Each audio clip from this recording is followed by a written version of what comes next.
Hey, what's up guys, it's Zalez here and I'm back with more Clash Royale. This time I'm showing you this deck I used to get 12 wins with in a grand challenge, and what we use right here is an all-out bridge spam deck. So the bandit, the battle ram and the dark prince to help out with the tank as the ice golem.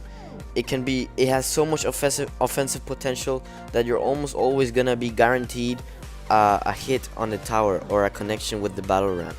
And the reason why this deck works so much is because you can either start out with the ice golem or the bandit as a low investment troop, and if they spend a lot of elixir, you can easily punish on the other lane and maybe even take the tower with just a single battle ram or a ice golem battle ram. You might see me using fireball in some of these games, but I'll advise you to use poison instead, because poison is just so much better for this deck, for completely taking out a skeleton army and for the bigger radius. It also helps you take out goblin gang and helps you a lot more on Logbait. And yeah, it's just so much better for this deck, so yeah, you should just run poison instead. But the reason why I was running fireball in some of my games is because one of my games I lost because of Three Musketeers heal. Okay, because when you're playing poison with this deck, it's literally impossible to win when they're playing heal, because there's just no other way to take out the Three Musketeers. If they're good at playing the Three Musketeers and they heal the Three Musketeers, you just immediately lose. That's why in some of these games I ran fireball and log instead of poison, but poison is always the best choice. Okay, one last thing I wanted to say is that this deck is actually really good at taking out Logbait. It's just so easy to take out Logbait with this deck. Because of Dark Prince, the bandit and the poison, you're almost never going to lose against that. And because Logbait is so popular right now, I figured this deck should be really good. But this deck has a hard time taking out the Pekka, or when you're up against the Pekka, it's actually pretty hard. But you can play around that, especially because if they play the Pekka at the back, punish on the other lane, and you're almost always gonna take out the tower. But if you overcommit and they defend with the Pekka, that's when it's hard.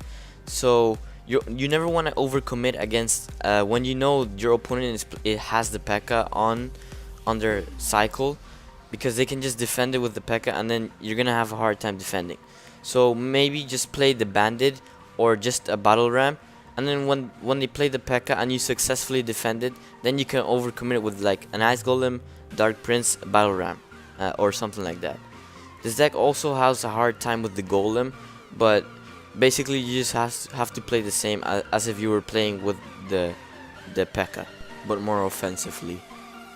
Another thing to take note of is that this deck is really good during single elixir. So if you take out a tower during single elixir and then it's double elixir and your opponent is playing the Pekka, all you have to do is defend, because Pekka doesn't have that much offensive potential.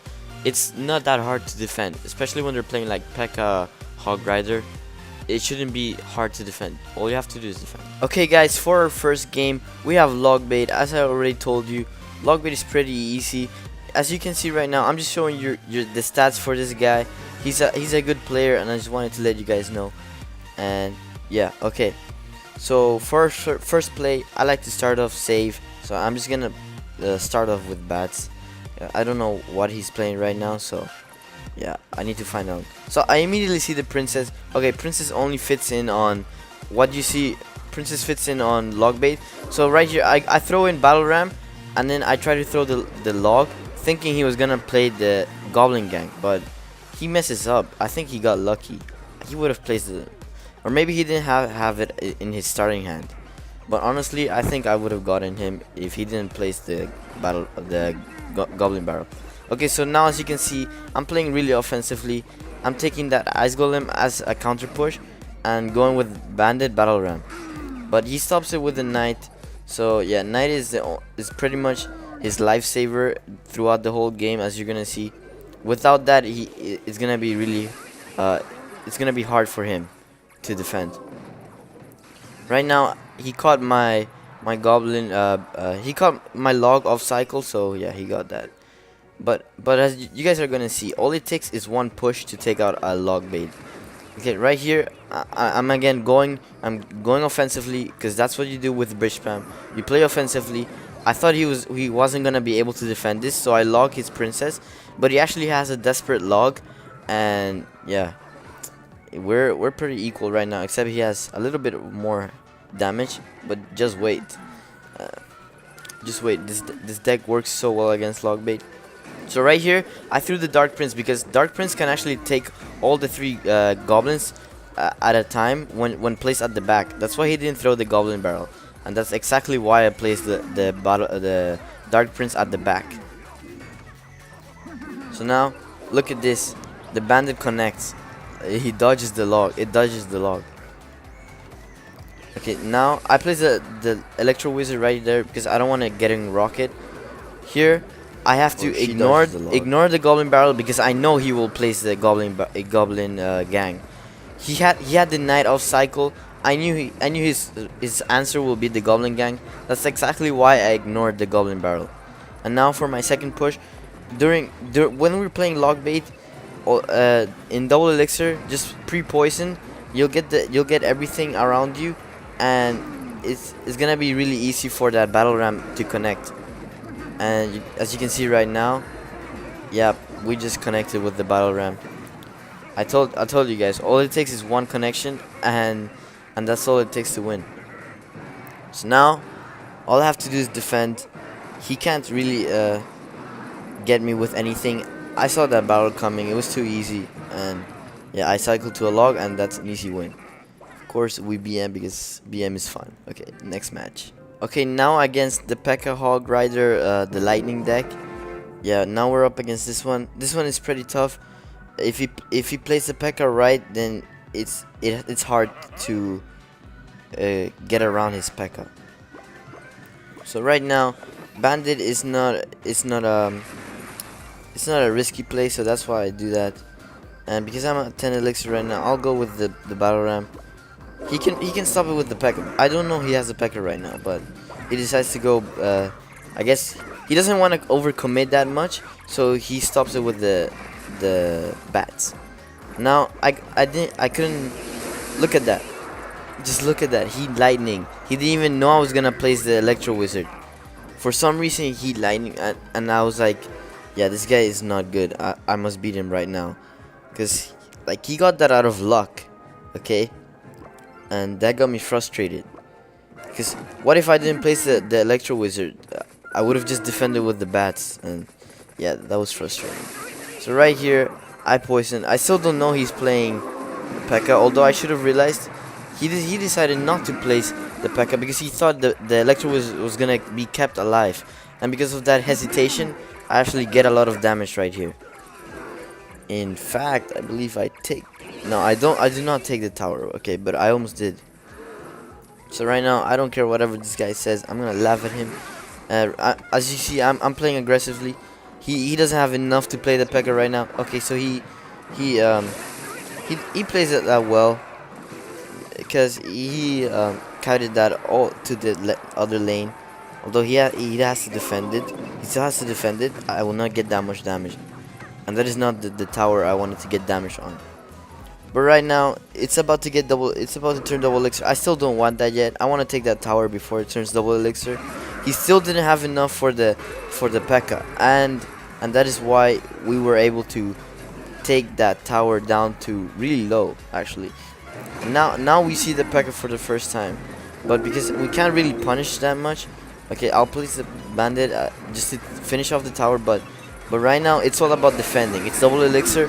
It's all about defending. We got the tower already, and yeah, we take out the Electro Wizard. Defending is not that hard. As I said, there's not that much offensive potential with the Pekka, and as long as we keep cycling and defend our tower, we're good. Like, all his damage is gonna come from either the just one Hogrider swing or I don't know, lightning. Otherwise, he's not gonna get that much damage. So yeah, that is the end of that game. And I can't believe this guy actually pre-lightning and got my E-Wiz. So yeah, that was annoying. Okay. Alright, now for our next match. As you can see right here, he has nice stats as well. He was actually playing the exact same deck as my last opponent, but with the Mega Knight instead of the Pekka. And the Mega Knight is actually easier to play against because it just doesn't hit as hard, and yeah, it's a lot easier. Okay, so he's gonna charge in with the Hogrider. We can stop that with our bandit and our Eways. As you can see, we place it apart so he doesn't fireball both the Eways and the tower. I just took that as precaution. And now I'm going all in, and for the first time I see that he plays the Mega. Now I know that he has the Mega Knight, and yeah, as you going to see, I'm gonna change my playstyle because right there I overcommitted so much. He was just able to stop all of that immediately. Unfortunately, the bandit takes a hit from the Mega Knight, but it still needs to be stopped. Okay, now he just used goblins. I know his Mega Knight is off cycle right now, so if I go with the battle ram, it wouldn't be a bad decision right now. As you can see, I do go with the battle ram, and I go all in again. But he cycled back to his Mega Knight. However, my battle ram ended up connecting, and because he wasn't able to cycle to his zap, my bats actually almost end up taking it out. Actually, it doesn't get any damage at all. And yeah, we got a battle ram connection, and we successfully killed the Mega Knight. So yeah, that was a win.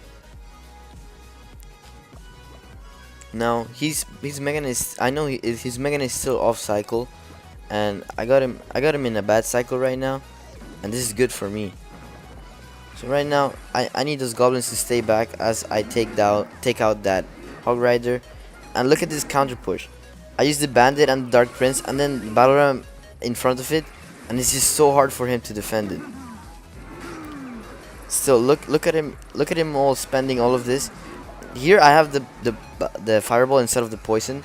I feel like the fireball actually helped me more in this game, just because the fireball is just so instant that it helped me take out that Eways and those bats. Now he fireballed right there. He didn't really get that much damage. It's double elixir. All I have to do is defend, and yeah, it's not gonna be that hard. Here, right here, I can cycle to my Eways, stop those bats, or just use the ice golem. He may fireball right here, but still, that's not the tower you were after. And to keep the pressure up, I'm just gonna go with the battle ram, but it doesn't matter at this point. Look at his middle tower as well. So I go with the Dark Prince because I know he's gonna come in with the fire. What am I saying? He's gonna come in with the Hogrider. And yeah, that's the game. Okay, next up we have Mega Knight Balloon, and Balloon can actually be really scary if you don't have the Electro Whiz in your starting hand, and he charges in with the Balloon. But actually, I do have the Electro Wizard right here, and I don't play it. I always find myself being precautious of that. I always consider the Balloon being a starting play, so that's why I don't play my Electro Wizard. Now I see he's playing Mega Knight as well. He doesn't have Zap in cycle, and my Mega Knight my bats can do a lot against the Mega Knight. Right there. And I'll use the Dark Prince with his shield. It's not gonna take that much damage. And yeah, we successfully defended that. I still don't know he's playing Minion Horde, and that's how he actually stops this one. But he was forced to use his miner as well. And because he just used his miner, he can't really come with a counter push. And I'm not gonna overcommit on defense. I want to overcommit on offense instead. So yeah, I'll turn tower damage into elixir. Again, I'm going offensively because he didn't cycle. I'm counting the cards. He hadn't cycled to his Mega Knight, which allowed me to pressure him. Right here, I just used the Electro Wizard. I had no idea he was playing the Balloon. So if he played the Balloon on the other lane, he could have potentially gotten some huge damage. But instead, he goes with the classic Minion Horde miner.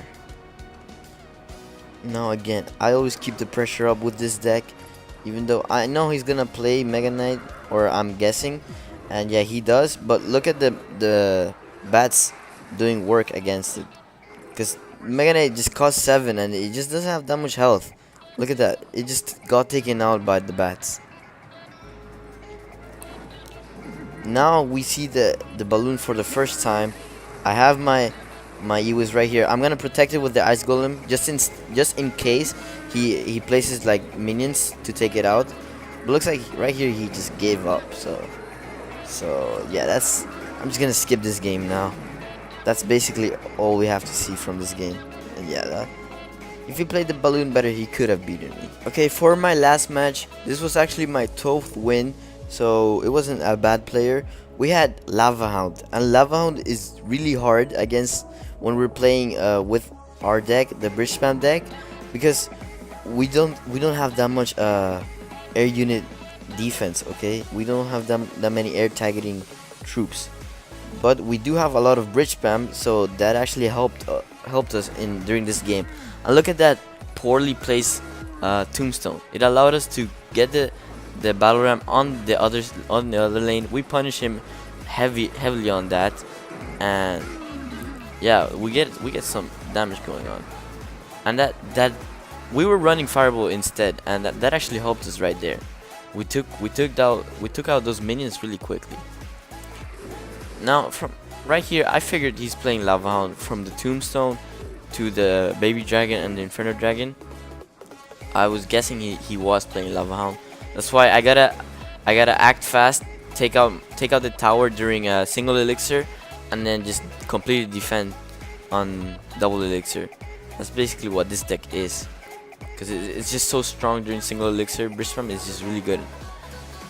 Okay, right here again, that's poorly placed tombstone once again, and yeah, we're gonna get a connection right here. I just took advantage of those tombstone placements. He thought I was gonna go on the left lane, but I punished on the right side. And now, right here, I don't agree with this play. Lavahound at the bridge is not that good, and because I don't have my bats right here, he has the sap. I need to protect the Ewis at all costs, because he might fireball and then my Ewis is dead, and because he just used sap, my Ewis cannot die. Okay, so yeah, I keep my Ewis alive, and because of his overcommitment, I actually take out his tower without doing anything, all by defending. That's why defending is key during all games. But now that I got my tower, all I gotta do is defend, as well as keep the pressure up, because you know battle ram is you can't use battle ram for defense. And right here, yeah, I'm just keeping the pressure up, because that's what you gotta do. But right here, maybe I go too offensively, because now his two dragons are alive, and this can be hard to defend, especially because look at this, the ice golem, it doesn't distract that baby dragon fully, and yeah, I have to fireball right here. The inferno dragon's on the tower.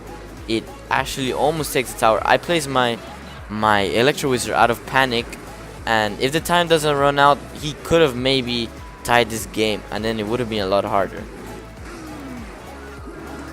Because look at this, I would have lost the left side tower, and then that inferno dragon, who knows what it could have done. Yeah, that was quite a close game. I was choking during the end, but we ended up taking the win. Okay guys, so that was the deck, and those were the few archetypes I ran into during my grand challenge run. I'm not sure if anyone else has used this deck before, but I completely made it up in my mind. I didn't look it up. I didn't see anybody else playing it, so I'm just gonna assume it's mine right now. And yeah, it's just so good. It's so easy to play because it's just bridge spam, generic bridge spam. It's easy to play. You will have trouble with balloon and maybe Pekka, but it's really good against Logbait. And yeah, hope you guys liked the video. Make sure to leave a like, subscribe, and I'll see you guys later.